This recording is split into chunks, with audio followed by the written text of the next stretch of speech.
والنبي يا جماعة ما تستفزوش المصريين، عشان المصريين مهما كان لونهم، محافظتهم، دينهم، شكلهم، بيتفقوا على حبهم للحضارة المصرية القديمة وعلى احترامهم ليها، بما فيهم حتى الأزهر الشريف.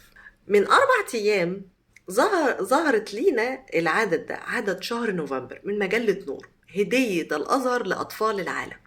تعالوا نشوفوا ايه اللي مكتوب في العدد ده. لم ألوث ماء النيل، أحد قوانين الماعد في الحضارة المصرية القديمة. هتقولي لي يعني إيه قوانين الماعد يا نوربان؟ هقول لكم يعني ديانة المصريين القدماء. المصريين القدماء كانوا هيتحاسبوا على 42 قانون في العالم الآخر، من ضمنهم هذا القانون. يبقى حتى الأزهر الشريف في الديانة المصرية القديمة حط قانون من قوانينهم. والله أهو، لم ألوث ماء النهر. فهمتوا؟ تعالوا بقى أوريكم حاجة تانية. حاطين الرموز المصرية وشكل ولون حابي أو حابي، اللي هو إله نهر النيل عند المصريين القدماء، حاطينه بالشكل الجميل ده في العدد ده. الأزهر ذات نفسه فخور بحضارة مصر.